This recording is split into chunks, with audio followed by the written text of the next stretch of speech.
All right, here we go. So this lecture is going to cover transient seepage analysis. What we've been doing so far is steady state seepage analysis.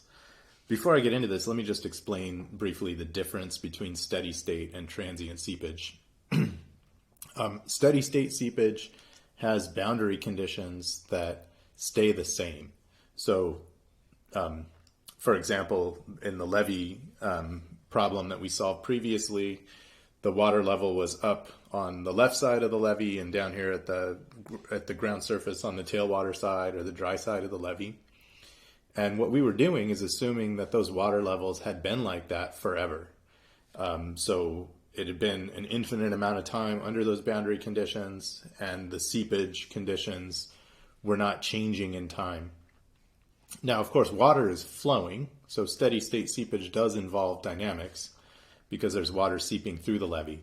It's just that the boundary conditions are not changing, the position of the phreatic surface is not changing, the rate at which the water is flowing through the levee is not changing. So that's steady state. Transient seepage is other forms. That means that the boundary conditions are changing in time. The position of the phreatic surface may be changing. And transient seepage happens, for example, if water rises suddenly against this levee. Maybe it was at the ground surface before, then there was a storm and water came up against the levee. Okay, it's not going to establish that full phreatic surface that goes all the way through the levee right away. That's going to take time because the phreatic surface front is going to have to move slowly through the levee over time. Another common example of transient seepage is consolidation. Soil consolidation involves pore pressures that are changing over time, right? In fact, Terzagh's one-dimensional consolidation equation is a solution for those pore pressures as a function of time. So that's transient seepage.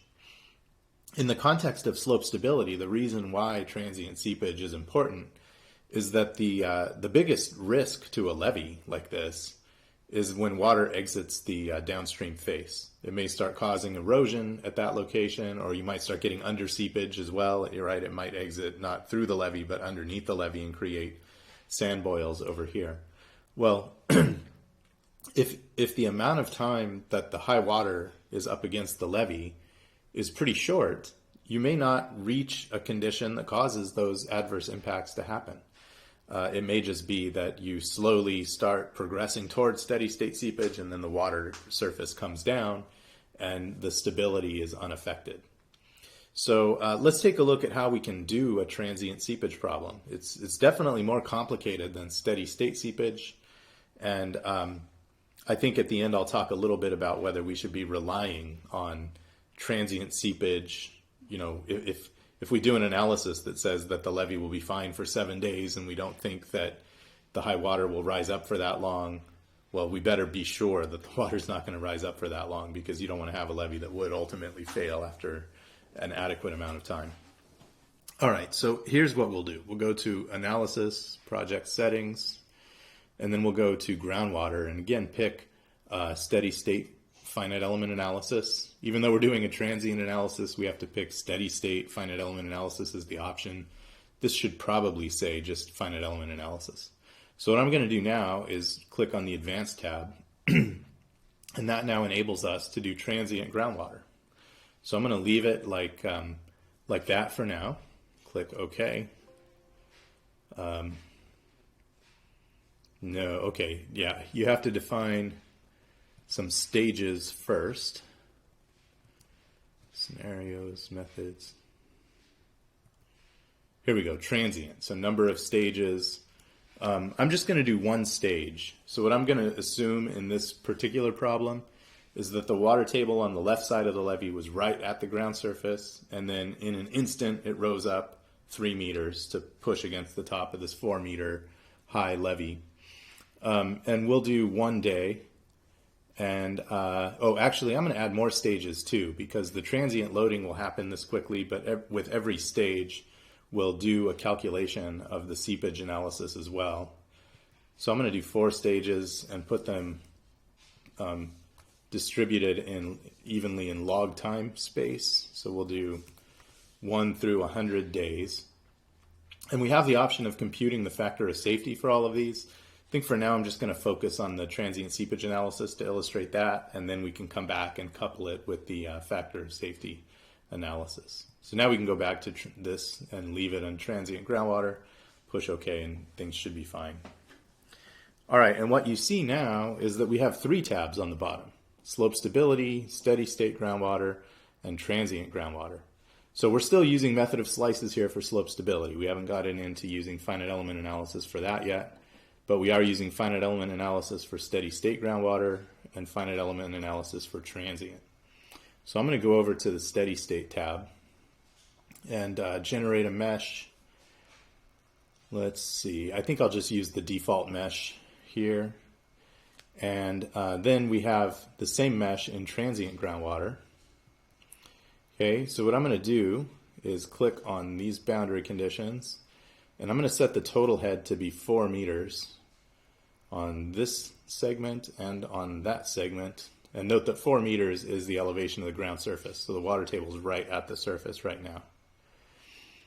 I'm going to click that button and only apply it to steady state, not to transient also. All right, then if we go to the transient tab, well, it's already applied these boundary conditions. Now I'm going to apply 7 meters, and I'm going to unclick this button again, click on that one. Okay, so now we have that water table, and then I'm going to pick boundary nodes and come in and select these as well. So the water is up against the levee now. And now if we go back to steady state, it's down at 4 meters, and then we go to transient, and all of a sudden it's up here at 7 meters. Now, one more thing that's a little bit confusing is that the word transient appears in 2 different locations in this analysis. So we're doing a transient seepage analysis, meaning that the boundary conditions are changing. And then you can see this button too. This is set transient boundary conditions. So in this case, the boundary conditions technically are transient because we are changing them in an instant. But if you wanted to, you could slowly raise up this water level using this transient button, and you could define the boundary condition as a function of time. We're just doing like a step function right now. But I've done this before for projects in the past. You know, there's a flood scenario, maybe a hydrologist does some stormwater modeling and they give you the water elevation as a function of time. Well, you can take that time series and now model the rise and fall of that water level and get a transient seepage analysis going on with your levee, which is pretty cool. So let me just set the hydraulic properties. I think I'll just stick with this 10 to the minus 7, and we'll do K2 over K1 equals 1. So we're doing a isotropic material. Then I'm going to click OK. Now we can click on this button to compute the groundwater, and I'm going to save this file. Let's see. This will be transient seepage example. Oh.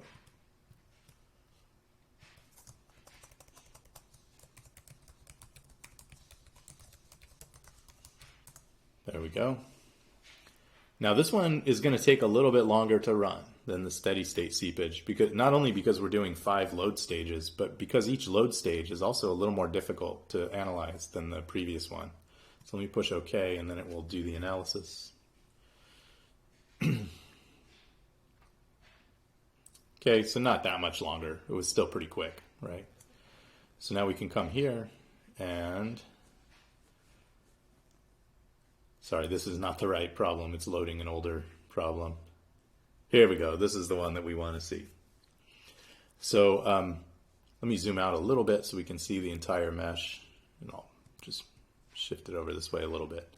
Okay, so what we're looking at is the water elevation. Here's the phreatic surface for this initial steady state condition. Pretty boring problem, right? The phreatic surface is just right at an elevation of 4 meters. It stays right below the levee.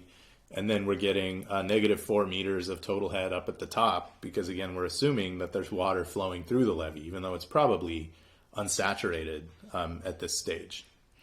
Then if we go to stage 1, we've got now the water level has risen up. And, You'll notice that the phreatic surface, maybe I'll zoom in here so we can see this a little more clearly. Okay, the phreatic surface now looks like this, which is different than what we had before, right? This part of the phreatic surface over here is still right at 4 meters, so nothing has changed in the more critical part of the levee, which is the downstream part. So we're not going to see erosion or anything like that. This part of the levee doesn't even know yet that there's water ponded up over here. But this side does, so we're starting to get some water pressure there. Then we go to stage 2 after 3 days, and we're still not at steady state, right? So if this high water only lasts for 3 days, we're not going to see any impact on the downstream factor of safety. Another thing, you may be wondering, why does this phreatic surface look kind of jagged? Well, it's because I didn't do a very finely discretized mesh, right? I used pretty big triangular elements. If you want this to look smoother, you could refine the mesh, use more elements. For the illustration purposes here, it's fine. So then we go to 10 days, and now we're starting to see something that's getting closer to what we think the steady state seepage condition will be, although the water is still not exiting the face of the levee. It's coming right through the toe. Then at 30 days, we're finally starting to see the phreatic surface coincide with the downstream face. We should expect a reduction in factor of safety now on this side. Well, actually, so we should expect now an infinite slope possible failure right along that line. You could see a reduction in factor of safety here too for a deep-seated failure surface, right, or a toe circle, because now you're getting the phreatic surface coming up a little bit. So there's 30 days, and then after 100 days, we've pretty much reached our steady state condition, right? So even though steady state seepage technically requires an infinite amount of time, there isn't an amount of time that for engineering purposes we can consider having reached steady state. The phreatic surface just isn't changing very much anymore. So let's go back and now do a slope stability analysis combined with this. So I'm going to go project settings, general, we're going to go left to right. I'm going to analyze the downstream levee face because that one is the one that I think is going to have the lower factor of safety for this problem.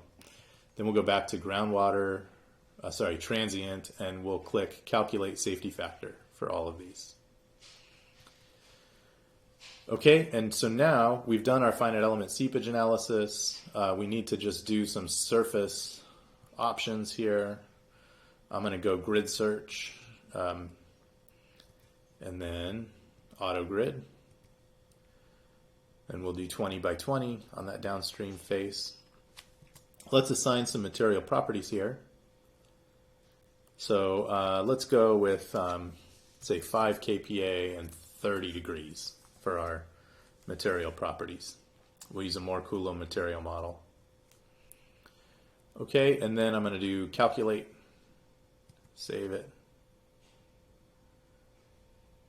And it's not redoing the seepage analysis. So as long as the finite element transient seepage analysis is done, oh here, I guess it is, it's redoing it for each stage. But if I haven't done the seepage analysis and I click this kind of brown and orange compute button, which is on the slope stability tab, it will actually run the whole seepage analysis first, and then it will do the method of slices to compute factors of safety. In this case, the seepage analysis was already done, so we didn't have to do it again. Now I'm going to come to the interpreter. Okay, so our initial factor of safety is 2.02. That's definitely high enough. Well, it depends on consequences. We'll talk about reliability analysis in another lecture. But generally, we need a factor of safety of 1.5 for slope stability problems.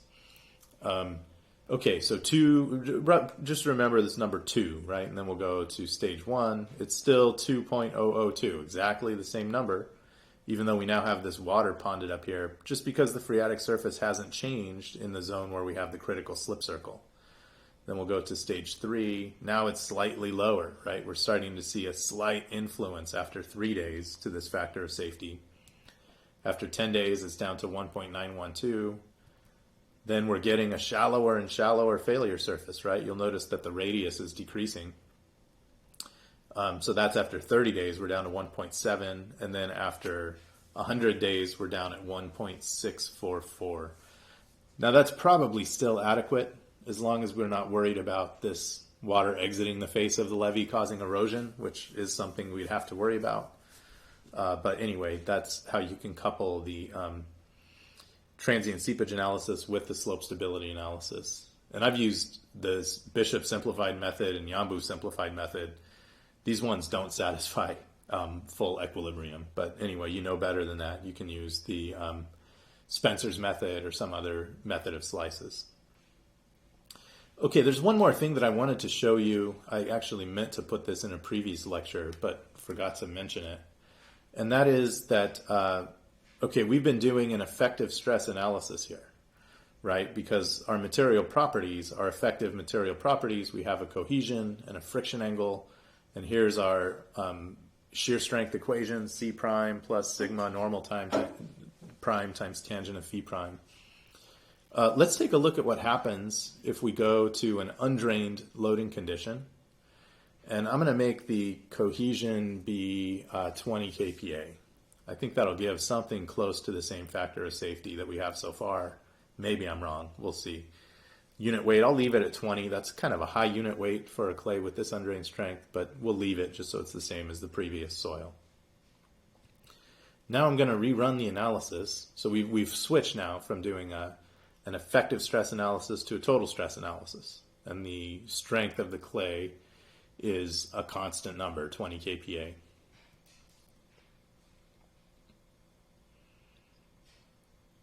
Okay, it's running.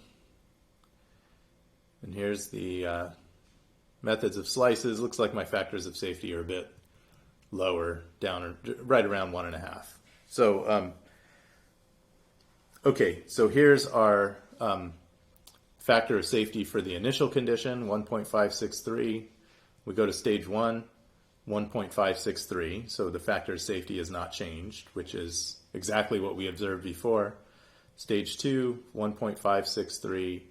Stage 3, 1.563. What the heck's going on here? The water table has come up. Why is the factor of safety not changing? In fact, this whole grid looks exactly the same for every one of these stages. So let me explain what's happening here. When we're doing a total stress analysis, pore water pressure is not part of the problem, right? We don't calculate pore pressure as part of the formulation of the problem. We just leave that whole part out. And the reason is that we've assigned an undrained strength that's 20 kPa no matter what. It doesn't matter how high the water table gets. It doesn't matter if the effective stress changes. The strength will stay 20 kPa. Now, that may not be totally a reasonable assumption, right? When the water table rises, the effective stress decreases down here, and we should see a change in both the overconsolidation ratio and the effective stress.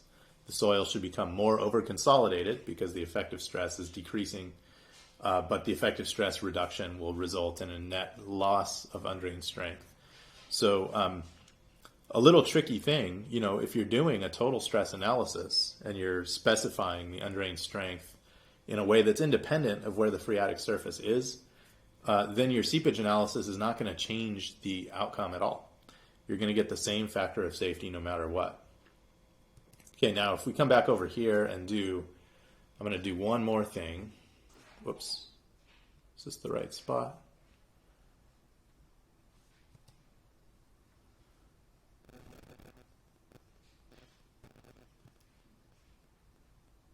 Here we go, analysis, project settings. I'm going to go and make this right to left instead.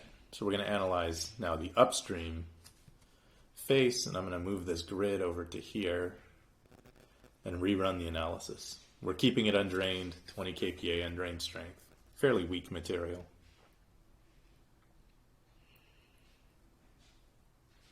And actually it does run the seepage analysis every time.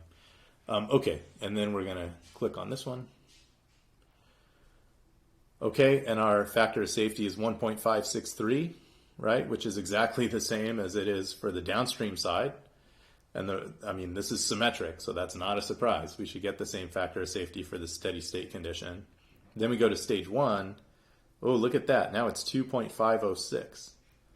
What the heck happened? How come it changed for the left side and not the right side. And it made it better, right? Having the water push up against the levee has actually improved it. And then for each stage after that, it's staying the same. It doesn't matter where the position of the phreatic surface is. Well, what's happening is that there is a load being applied to the soil as a result of the water rising up. So in effect, what we're doing is assuming that this water increases the total stress on the soil, and that makes it less likely for the slide to happen from right to left in this case. So we stabilize the upstream face of the slope. Now, just for fun, let's go back and set these material properties to their effective stress values again. More Coulomb, and I'm going to go 5 kPa and 30 degrees. We'll keep the unit weight 20. And let's calculate the factor of safety here. And kind of an interesting thing happens for this problem. It's pretty cool to check this one out. All right, so we're done analyzing. Now we come here. And again, we have 2.002, exactly what we had before and what we expected. Then for stage 1, the factor of safety goes way up to 3.262. Okay, and let me explain the reason for this. The water does apply an increased total stress here, but it hasn't really increased the pore pressure yet for this entire region of the failure line. So we have an increase in total stress, but not an increase in pore pressure. Therefore, we have an increase in the effective stress. So we get this big increase in factor of safety immediately after the water comes up. So levees generally don't fail toward the water direction in the absence of other factors like erosion. You know, you can get waves that erode the levee away. Those things are all really important too. It's not going to fail just from water rising up slowly against it. But then as we go through these stages, we should see the factor of safety slowly come back down, 2.65, and then down to 2.484, and then finally 2.442 at steady state. So that's because the phreatic surface has now risen up and the soil has gotten weaker in that zone right there. So you can see you can learn some real insights from these transient seepage analyses that are difficult to understand doing just a steady state seepage analysis. Okay.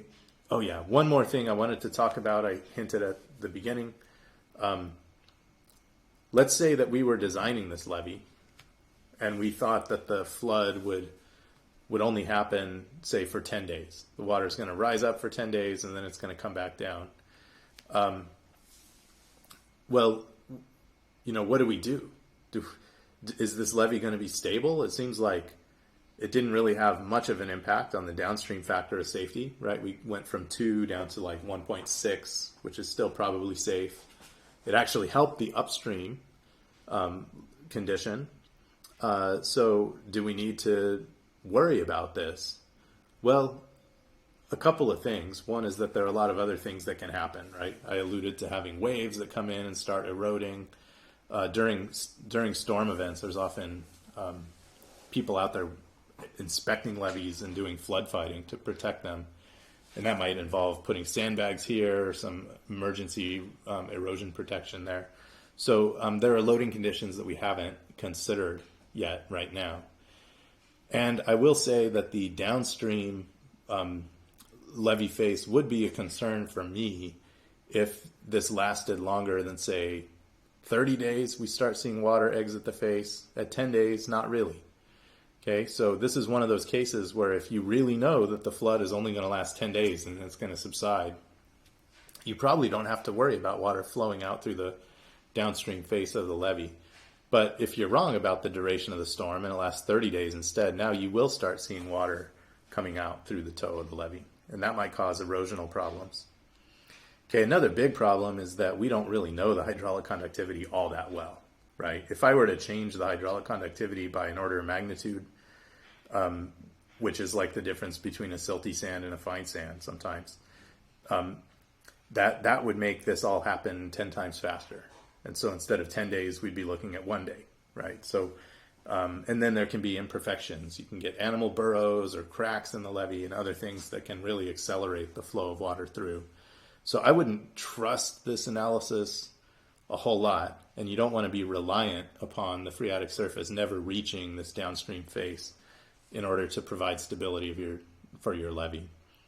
Although I will say I think that has protected some levees that would fail under steady state seepage conditions, but never reached that condition in the past. So, maybe it'll happen. It can be kind of a reliability analysis. All right, so that's it for this one.